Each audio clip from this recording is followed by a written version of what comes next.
Logistic drones.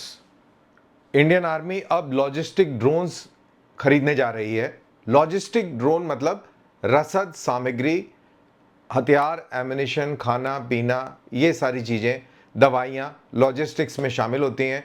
तो logistics drone खरीदने जा रही है। Smart drone, AI enabled, autonomous यानी कि आर्टिफिशियल इंटेलिजेंस से चलने वाले, ऑटोनमस मतलब कि स्वायत्त ड्रोन अपने आप अपना रास्ता खोजेंगे, अपने आप टेक ऑफ करेंगे, चीज को डिलीवर करेंगे और वापस अपने लॉजिस्टिक बेस पे उतरेंगे। तो जी हां, आज हम बात करेंगे लॉजिस्टिक ड्रोन्स की और भारतीय सेना इसको क्यों ले रही है, ये मैं आपको बताऊंगा प्रैक्टिकल एग्जाम्पल के साथ। मैं हूं कर्नल दानवीर, आप देख रहे हैं मेरा YouTube channel by the same name दानवीर सिंह। तो आइए लेट्स स्टार्ट। ये जो तस्वीर आप देख रहे हैं ये है एक लॉजिस्टिक ड्रोन्स की। एंड्योर एयर नाम की कंपनी है जिसने ये लॉजिस्टिक ड्रोन बनाया है, तो इसके बारे में बात करेंगे और लॉजिस्टिक ड्रोन के बारे में बात करेंगे। माफ कीजिएगा, इस अकेले ड्रोन के बारे में नहीं बात करेंगे, लेकिन क्योंकि ये तस्वीर है आपको दिखा रहा हूं मैं, तो इसके बारे में भी थोड़ा बताना आवश्यक है। अब आप देखिए कि ये एक हुड है और यहाँ पर मोटर है। मोटर के नीचे ये बाइपॉड है यानी कि दो टांगे हैं और ऊपर एक रोटर लगा हुआ है, हेलीकॉप्टर की तरह एक रोटर लगा हुआ है। इसी तरीके से फार एंड में भी यही कॉन्फ़िगरेशन है जो ये देख रहे हैं। ये दूसरी तरफ भी आप इसी तरीके का कॉन्फ़िगरेशन देख रहे हैं, यानी कि उधर भी एक रोटर है और बाइपॉड है। इस बाइपॉड के बीच में ये आप एक टेलीस्कोपिक रॉड देख रहे हैं, यानी कि ये रॉड को कम भी किया जा सकता है और एक्सपैंड भी किया जा सकता है। इसको बोलते हैं टेलीस्कोपिक रॉड। और इस टेलीस्कोपिक रॉड के ऊपर आप जरूरत अनुसार चीजें लोड कर सकते हैं। अगर आपको बहुत दूर तक जाना है, एंड्योरेंस ज्यादा चाहिए, तो आप बैटरी पैक, यह एक लगा हुआ है बैटरी पैक, एक और लगा दिया आपने, ये दो बैटरी लगी हुई हैं, दो उधर लगी हुई हैं, चार, यानी कि एंड्योरेंस आपने मैक्सिमम आपकी एंड्योरेंस के लिए इस पर्टिकुलर लॉजिस्टिक ड्रोन में आपको चार बैटरी चाहिए। लेकिन अगर आपको नजदीक जाना है और लोड ज्यादा लेके जाना है तो एक एक बैटरी कम कीजिए। ये बीच में लोड कंटेनर है, लोड कंटेनर को बढ़ा दीजिए, एक एक बैटरी कम कर दीजिए और दो कंटेनर बढ़ा दीजिए या वॉट एवर वे। तो ये है एक लॉजिस्टिक ड्रोन। अब इसके ऊपर खबर क्या है, पहले खबर भी देखते हैं। ये खबर है, खबर मैं पढ़ देता हूं। The Indian army is accelerating the induction of heavy lift logistics drone to supply remote Himalayan post, reducing reliance on helicopters and manual porters. The Ministry of Defense is targeting a procurement of 570 such platforms, including medium and high altitude variants capable of carrying 20 to 200 kgs payload up to 18,000 feet. यानी कि भारतीय सेना अब 570 ऐसे drones खरीदेगी जो कि medium और हाई एल्टीट्यूड में उड़ेंगे। मैक्सिमम इनकी हाइट होगी 18,000 फीट। तो जो पोस्ट 18,000 फीट पे हैं उनको रीसप्लाई करने में सहूलियत मिलेगी और वजन ले जाने में सक्षम होंगे ये 20 से 200 केजी। तो ये है लॉजिस्टिक ड्रोन्स के बारे में खबर। अब जनरली बात करते हैं, ये एक लॉजिस्टिक ड्रोन है, ये देखिए ये एक लॉजिस्टिक ड्रोन है और ये कटीली तार दिख रही है आपको, ये एक बंकर दिख रहा है, ये लाइन ऑफ कंट्रोल की ये तस्वीर है और ये लॉजिस्टिक ड्रोन है। इसके अंदर एक कैमरा लगा हुआ है जो टेरेन को देखता है, पीछे भी विजुअल भेजता है और ऊपर ये जो बॉक्स नजर आ रहा है ये लॉजिस्टिक्स वाला है। इसके अंदर आप सामान, बहुत अहम सामान भेज सकते हैं। जैसा मैंने बोला, दवाइयाँ हैं, आपको एमिनिशन सप्लाई करना है और कोई ऐसी बहुत इमरजेंट चीज हो तो उसके लिए ये काम आएंगे। तो अब मैं आपको एक एग्जाम्पल बताता हूं कि ये मैं अपना एक मिसाल देता हूं कि कहां पर इनकी ज़रूरत बहुत महसूस हुई। यानी कि उस टाइम तो ये थे नहीं जब हम थे, लेकिन अब मैं देखता हूं, जब मैं पीछे मुड़ के देखता हूं, मुझे लगता है कि काश ये सब चीज़ें भी होती तो कितना और आसान होता लड़ाई लड़ना। अब उससे पहले कि मैं ये अपना पर्सनल एनेक्डोट आपको बताऊं, लॉजिस्टिक ड्रोन्स के चीज़ को समझने के लिए इनका इस्तेमाल कहाँ होगा। देखिए, अगर तो नॉर्मल युद्ध चल रहा है, नॉर्मल युद्ध में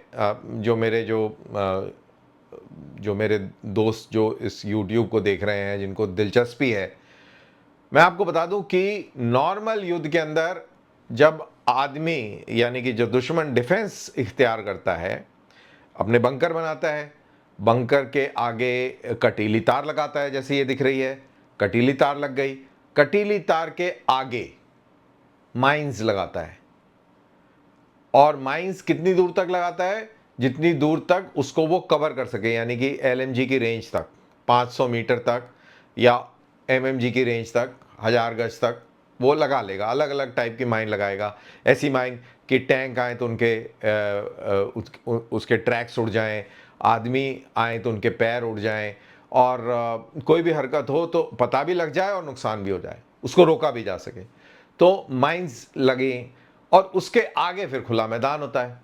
जो अटैकर होता है वो माइंस तक आता है, माइन के बाद में अलग अलग ड्रिल्स का इस्तेमाल करता है, माइन फील्ड को क्रॉस करता है, कैजुअलिटीज भी लेता है और धावा बोल देता है। तो दुश्मन की पोस्ट पे धावा बोल दिया आपने, तो आप तो पहुंच गए, धावा बोल दिया आपने, दुश्मन की पोस्ट को कब्जा कर लिया। अब इसके बाद में बहुत बड़ी कार्रवाई शुरू होती है। वो बड़े बड़े टैंक्स आते हैं, टैंक्स के आगे माइन क्लियरेंस वाला इक्विपमेंट लगा होता है। वो फिर माइन फील्ड को क्रॉस करते हैं और वो उस इक्विपमेंट की मदद से वो पूरी माइन फील्ड्स को तबाह कर देते हैं, डिस्ट्रॉय कर देते हैं, और एक रास्ता बना देते हैं जो व्हीकल सेफ लेन कहलाया जाता है। जब व्हीकल सेफ लेन बन जाता है तो रसद वाली गाड़ियां पीछे से आती हैं, आपको रीसप्लाई करती हैं, क्योंकि आपने अभी पोस्ट को कैप्चर किया है, आपका बहुत सारा जो एमिनिशन है वो ख़त्म हो गया है, आपके कई जख्मी जवान हैं, कुछ ख़त्म भी हो चुके हैं, उनको भी वापस भेजना है, उनको इलाज के लिए। तो ये सारी चीज़ें, तो ये काम आपकी ये गाड़ियां कर रही हैं। अब मान के चलिए कि आपके पास ये लॉजिस्टिक ड्रोन्स हैं। अब लॉजिस्टिक ड्रोन्स हैं तो आप एकदम से युद्ध अभी पूरी तरह से आपने कैप्चर ना भी किया हो, थोड़ा ही कैप्चर किया हो दुश्मन की पोस्ट को, बाकी सब लड़ाई चल रही हो, उस दौरान भी आप एमिनिशन को रीसप्लाई कर सकते हैं अपने जवानों को। एमिनिशन भेज दिया, कोई क्रिटिकल, कोई जख्मी हो गया है, तो इस तरीके के ड्रोन की मदद से आप उसको वापस भी भेज सकते हैं। ये टेलीस्कोपिक रॉड मैंने बताई, यहां पे नीचे आप लगा दीजिए एक स्ट्रेचर, और जो क्रिटिकली इंजर्ड है, जख्मी है, उसको स्ट्रेचर पे डालिए, भेज दीजिए। तो टाइम कितना बच रहा है? आप लड़ाई भी लड़ रहे हैं और अभी पूरी तरह से कैप्चर भी नहीं हुआ है। कोई अगर क्रिटिकल है और आपके पास में इस तरीके की सिचुएशन है कि आप उसकी मदद कर सकते हैं। बहरहाल लड़ाई के दौरान जब बिल्कुल एंगेजमेंट चल रही है, गुत्थम गुत्था चल रही है, तो ऐसा नहीं होगा, लेकिन फर्ज कर लेते हैं कि अगर ऐसा हो गया तो आप ये भी कर सकते हैं। तो ये इसकी अहमियत है। अब बात करते हैं हम कि लड़ाई के दौरान, और एक मैं अपना एक्सपीरियंस बताता हूँ इंसर्जेंसी का, कि ये इंसर्जेंसी की ऐसे ही एक फोटोग्राफ है, just to bring in a reference, कि ये सेंटिनल नाम के अखबार ने ये शाया करी है, द सेंटिनल, और इनकी तस्वीर का इस्तेमाल हो रहा है। तो ये तस्वीर है, इसमें आप देख सकते हैं कि सैनिक जो हैं वो काउंटर इंसर्जेंसी ड्रिल कर रहे हैं, ट्रेनिंग की फ़ोटोग्राफ है। तो मेरा एक एक्सपीरियंस है, हमारा एक ऑपरेशन हुआ कश्मीर घाटी के अंदर, और मेरा कांटेक्ट हुआ था, और बहुत ज़बरदस्त वहाँ पर लड़ाई चली आमने सामने की।